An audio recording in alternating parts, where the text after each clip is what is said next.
Hello and welcome back to Insurance World TV, your premier insurance education channel. Here we unravel the complexities of insurance and uncover valuable insurance insights.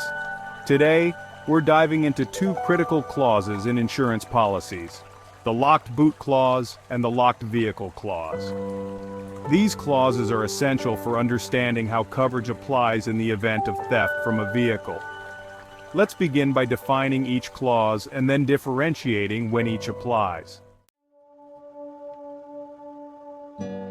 Firstly, let's define these clauses. Clause number 1, locked boot clause. This clause refers specifically to the coverage of items stored in the locked boot or trunk of a vehicle. It states that a claim will only be admissible if the stolen items, which are the subject of the claim, were stored in the locked boot of the vehicle. Any items or goods stored or kept outside a locked boot is not covered. Neither does items stolen while in the unlocked boot or trunk. Clause number 2, locked vehicle clause. This clause extends coverage to items stolen from any locked part of a vehicle, not just the boot. It includes the main cabin or any other locked compartment within the vehicle. Now let's differentiate these two clauses and understand when each term is appropriately used.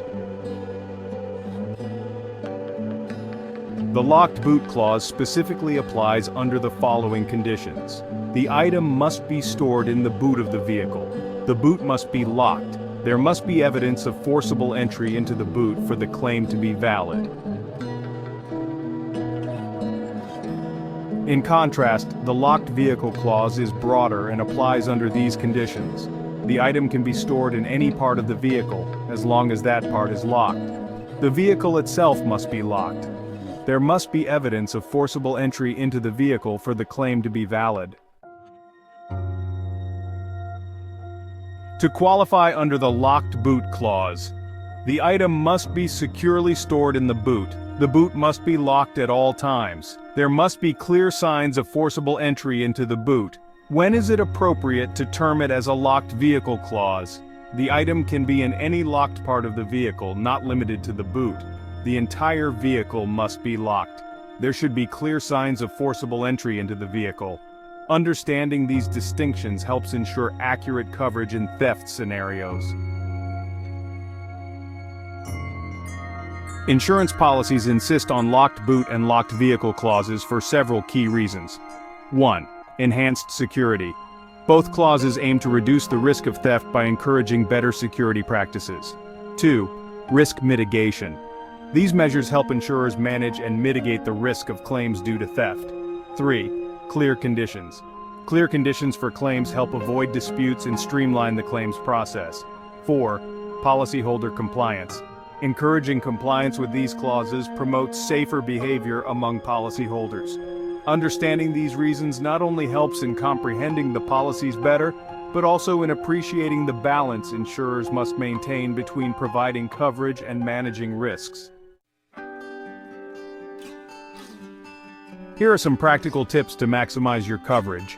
Always lock your vehicle and double-check before leaving. Store valuables in the boot if possible and ensure it is locked. If storing items in the main cabin, keep them out of sight. Document and report any incident of theft immediately to your insurance provider with evidence of forcible entry. By following these tips, you can ensure that your valuables are adequately protected under your insurance policy. That's all for today's episode. I hope you now have a better understanding of what locked boot and locked vehicle clauses are. Remember, insurance isn't just about paying premiums, it's about securing your future and the well-being of those you care about. Thanks for watching Insurance World TV. Don't forget to like, subscribe, and hit the bell icon so you never miss an episode. Have any questions or topics you'd like us to cover? Drop them in the comments below. Until next time, stay safe and stay insured.